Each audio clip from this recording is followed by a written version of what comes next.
My daughter has been underweight since before she was even born. This is actually my son, who never has lacked an enthusiasm for food. But my daughter has been underweight since before she was born, and as a result, since she was born, we've had to work with doctors to develop and implement strategies to keep her eating, right, to keep her weight gain in line. And the very first, I remember going home from the hospital with this scale, this digital scale that was as big, well, it was a lot bigger than her, and it took up this whole section of my bedroom, and every time I fed her, I had to weigh her before I fed her and weigh her after, and we charted it and sent it to the doctor. It was a strategy that we had to keep her, to address an issue that she had. She's 8 now, and she's happy and healthy. She still has the eating issue.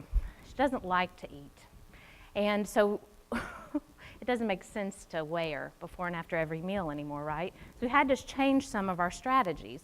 One of the things that we did was we realized that the only time we didn't really have a handle on what she was eating was when she went to school. So we thought we would start packing her lunch and sending her to school with a nice packed lunch. Her dad made her a peanut butter and jelly sandwich, packed the lunchbox off, sent her to school, and said, now don't throw anything away. Put everything that you don't eat back in the lunchbox because we want to see. She came home the first day, 2 bites out of her peanut butter and jelly sandwich. And her dad said, Eliza, you have to eat the sandwich. And she said, but Dad, and no buts, right? You have to eat your sandwich. You have to eat. This is a big issue. You got to eat. You got to be strong and healthy. She came back the second day. This time her sandwich didn't have any bites. It was just kind of mushed around, you know. She had messed with it, but not eaten any. And he said, Eliza, you have got to eat your sandwich. And she said, but Daddy. He said, no buts. And she said, but Daddy, I don't like jelly. And he said, how could you not like jelly? The jelly is what makes a peanut butter sandwich. And without jelly, the peanut butter gets all stuck in your mouth. And she said, well, Daddy, I drink milk if it gets stuck in my mouth. I don't like jelly. Well, guess what her dad did? On the 3rd day, he sent her to school with a peanut butter and jelly sandwich. Did she eat it? No. There goes our strategy down the drain, right? So what we figured out was Eliza would eat a peanut butter sandwich. She would, because she told us, and we listened, right? She doesn't like jelly. Oh, we can fix that eventually. It just takes us a little while to figure it out. And then she's even more likely to eat the sandwich if she makes it herself, right? She's 6. I won't say how old we are, but we were old enough to know better. And as I was watching this kind of exchange, and I was thinking to myself, what did we do wrong? We are engaged parents. We're informed. We're invested. We work with doctors. We have lots of experience. And if you really think about it, we probably have research on our side. I mean, everybody who puts jelly on their sandwich, peanut butter sandwich, raise your hand. I mean, right? We just assume peanut butter and jelly, right? But we made a mistake. Our strategy failed because what did we do wrong? We didn't ask her, and she tried to tell us, and we didn't listen. And as I was watching this exchange occur between Eliza and her dad, and I knew she didn't like jelly. I just wanted to kind of see how it would play out. But as I watched this, I realized I was witnessing something that probably was indicative or could be, a microcosm, an issue, a small issue that really was a larger issue probably in our services, in our organizations, in our institutions, and certainly in our families. Oftentimes we're developing strategies, really well-intentioned strategies, without asking the people that we're delivering them to how they want their peanut butter and jelly sandwich, right? So there's this model, and if you can Google it, and you might want to write it down. It's Community Participatory Research and Planning, and it's very simple. What it says is, ask people. And when you ask people and you involve people in planning, they're more likely to be engaged in the program and in the initiative, in the campaign, in the intervention. And when you do even more, you ask them, when you involve them in the planning, they're even more likely to be involved, to actually engage in the program, to take it seriously, to really listen, to learn. It's not rocket science, but we don't do it maybe as often as we should. That's my observation. I'll say I don't do it as much as I should. So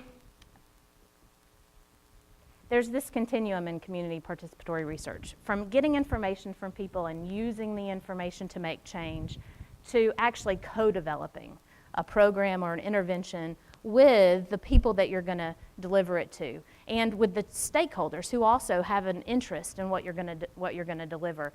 Now, that's a continuum. Just a lot of times I think we don't have time, we don't have resources, we don't have staff. Co-developing is hard stuff, right? Collaboration is hard. Trying to get everybody's ideas into the final product, it's tough work. And a lot of times we say we don't have time for that. We don't have resources. We don't know how to do that. But there's a continuum that really just requires that even if we don't co-develop, if we ask and listen, then that makes a big difference in and of itself. At Georgia Family Connection, we have 100, there's a community level collaborative in every county in Georgia, right?